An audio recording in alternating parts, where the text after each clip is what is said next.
এক মুষ্টির উপর দাড়ি সাতটা কামানো সম্পূর্ণ হারাম। এক মুষ্টির উপরে দাড়ি সাতটা কামানো হারাম। একজন সাহাবীর ইতিহাসে নাই। 100 লক্ষের উপরে সাহাবাই কেরাম, একজন সাহাবী পাওয়া যায় না এক মুষ্টির উপরে দাড়ি ছাড়ছে বা কামাইছে, এরকম একজন সাহাবার ইতিহাস নাই। অনেকে কিন্তু দাড়ি ছাড়তে ঝামেলা লাগাইছে। এটা ইসলাম না, এটা সুন্নাত না। এটা ইসলামও না, এটা সুন্নাত না।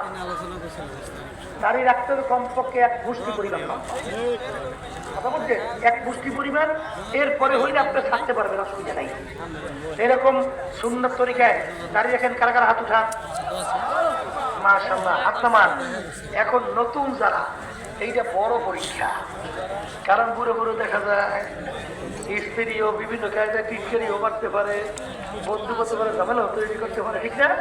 কিন্তু আমার দরকার আল্লাহ আল্লাহ রাসূলের নির্দেশ মানা। এই জন্য নতুন যারা আসছেন আমার বাজাররা, এরকম সুন্নাত তরিকায় দাড়ি রাখার নিয়ত কারা কারা করতে পারেন, একটু কারা কারা জিহাদ করতে পারেন, দাঁড়ান তো দেখি সবাই। আল্লাহ করে দাঁড়ান তো দেখি। নারায়ে তাকবীর।